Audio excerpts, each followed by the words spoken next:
First, let me make it clear that this is not a gathering of the southern Indian states. The problem is that most of these states have come into existence in the month of November. And in November, we were having elections to the state assembly. Therefore, many states, the program which we organize, every Lok Bhavan in the country organizes under the scheme of Ek Bharat, Shresth Bharat, as exhorted by Honorable Prime Minister Shri Narendra Modi ji, we celebrate day of the particular state. But this year, because we could not do so due to elections, we have made groups.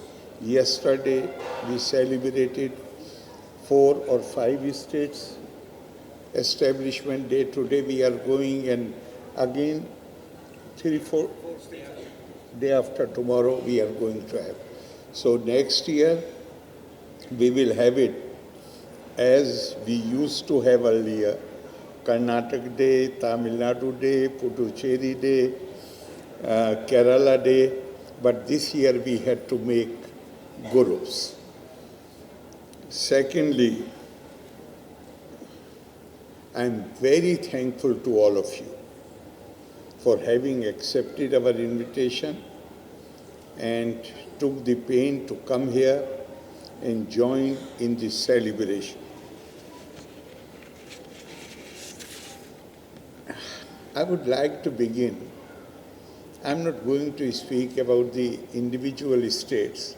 I'm going to speak how India has this special ability, genius, to build unity out of diversity.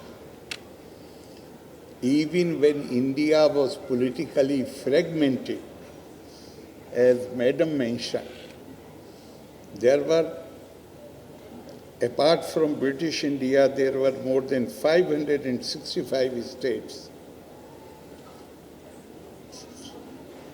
At the time of independence, but before, and credit goes to our first Deputy Prime Minister, Sardar Patel,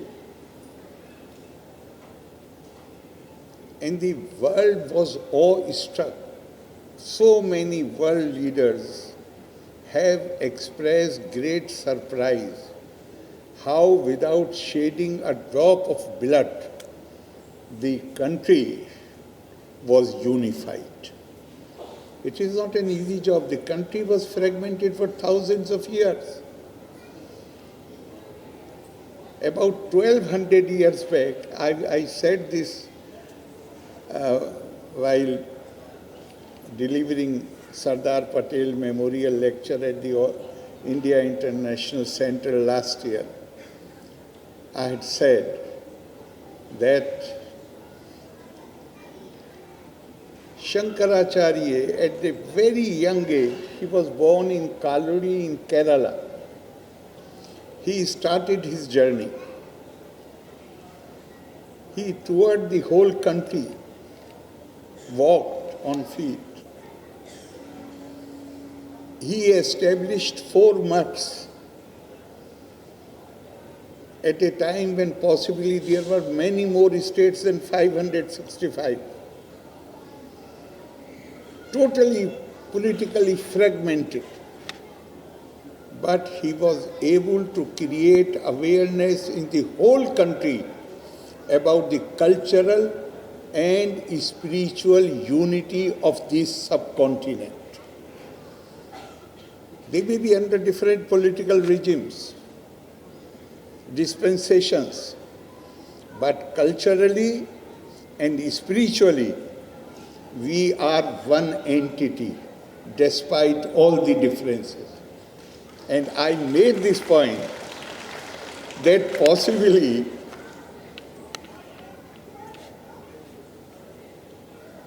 आदि शंकर की आत्मा उनके देह अवसान के बाद भी उनकी आत्मा ने उन्हें चैन से नहीं बैठने दिया. He was not allowed to rest in peace. And he took birth again, and in the personality of Sardar Patel, the work of unifying, creating the awareness about the cultural and spiritual unity was transformed into political unity by Sardar Patel. लेकिन एक बात मैं जानता हूं, अपने मुंह से अपना प्रशंसा करना अच्छी बात नहीं. ये हमारी परंपरा के खिलाफ जाता है. To pray you praise yourself, this goes against our tradition. There is a small story in Mahabharata that on the 16th day of the war, when Karna took the command of the Kaurav army, that day in the morning, Mother Kunti had informed him that he does not belong to Kauravas, but he himself is a Pandav. Therefore, she urged him to cross over. And since he is the eldest, therefore, after the victory, it will be he who will be coronated as king. He refused, but he made a promise to his mother. इस युद्ध के पहले भी आप 5 बेटों की माँ थी, इस युद्ध के बाद भी आप 5 बेटों की माँ बनी रहेंगी. You will continue to be mother of 5 sons, even after this war. This I promise you. He was such a brilliant warrior that he did not kill any of the 4 Pandavas, but he forced them to retreat. The news reached Arjun that Yudhishthira has been injured. So he requested Bhagavan Krishna that I want to go to the camp to know the welfare of my elder brother. Both of them came there. As soon as they entered the camp, Yudhishthira asked him, have you killed Karna? He said, no, I have come to, मैं तुम्हारा कुशल क्षेम पूछने आया हूँ. I have come to know about your welfare. Yudhishthir ने कहा, तुम नहीं मार सकते, you are not capable of killing him.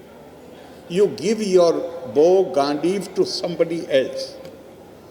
As soon he uttered these words, Arjun took out his sword, advanced towards Yudhishthira to kill.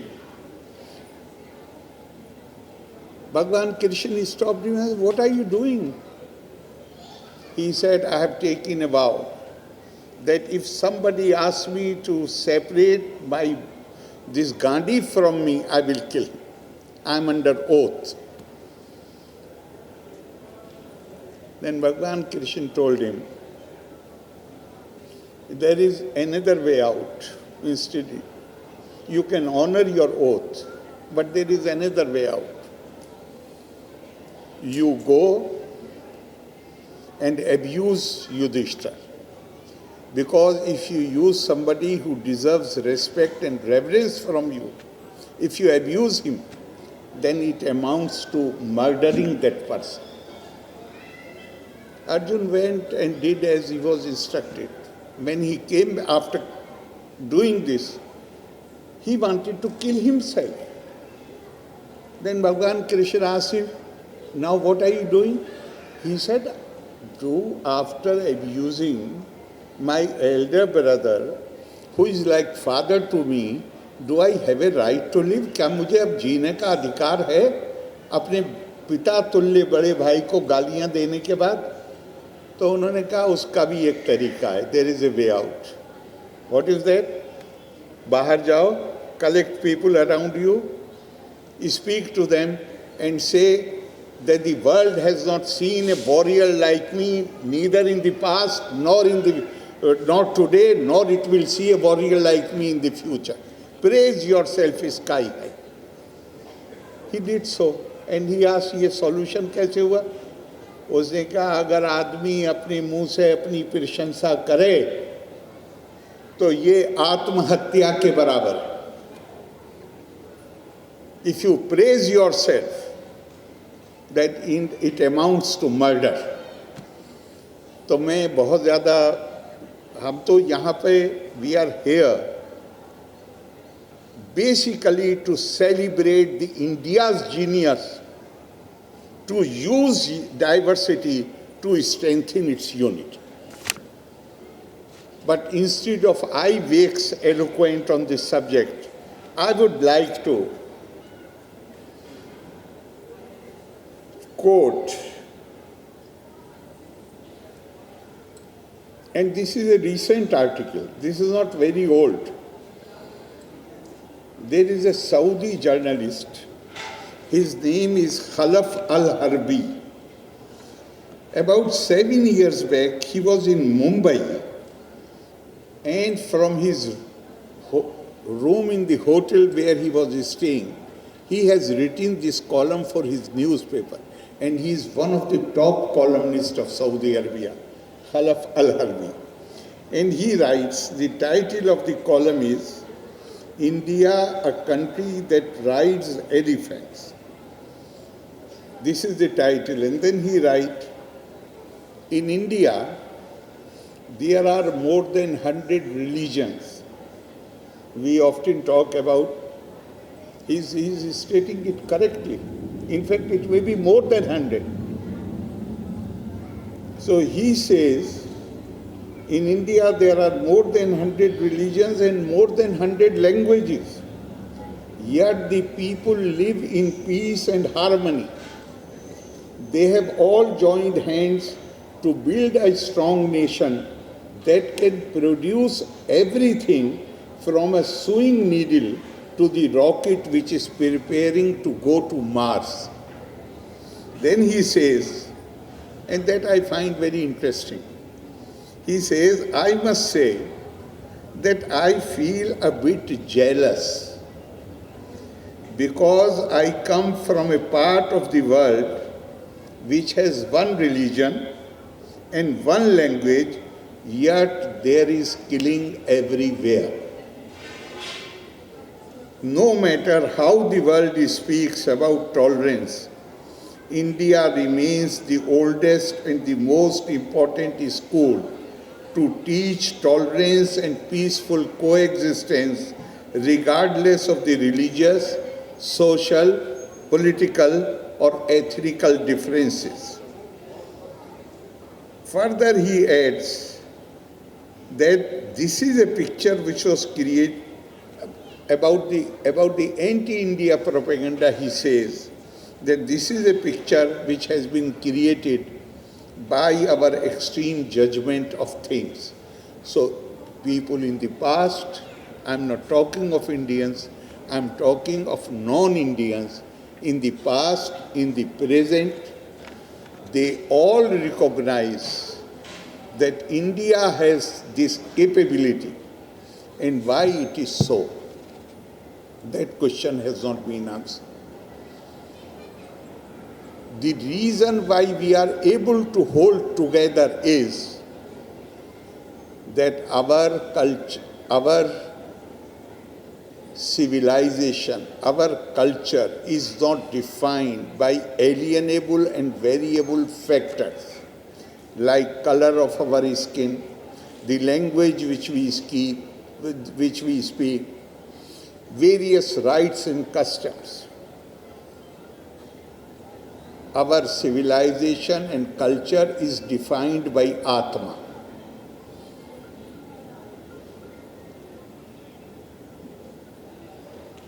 The other factors may vary from region to region, but Atma is the common inheritance of, we do not believe of only Indians. We believe that Atma is common inheritance of all mankind. Mankind we say because man has been, man by man, Women are not excluded in our culture. We have the power, we have been given this large brain. We have the power of imagination. Therefore, we have a special responsibility. Otherwise, we believe that even plants have Atma, animals have Atma. All beings, if you go to Kashmiri Shaivism, they say even stones have consciousness. This is our basic understanding of the things, where we see this. What is emphasized here? Have respect for this diversity, whether it is Tamil culture, Kerala culture, Puducherry, Andhra, Telangana, UP, Bihar, have great respect, equal respect for the diversities, but do not stop there. The diversities, they are natural. Have respect for it, but do not stop there. So the question was asked, posed to Swami Vivekananda, what is the purpose of life? Pursuit of pleasure? He said, certainly not. The purpose of life is pursuit of knowledge. Jnana ki prapti.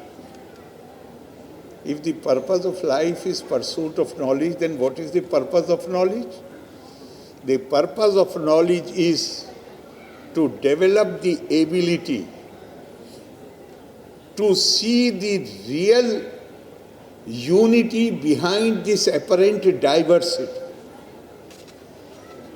That is the genius of India. And we have gathered here to celebrate this distinctive quality of India which comes to us because our sages in the past, they have defined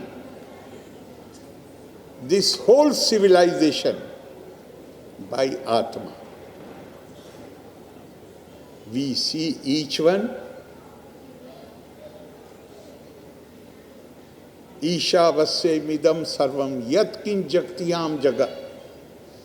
Everything in this universe, or up to now they call it multiverse, this dynamic world, jagat itself means dynamic.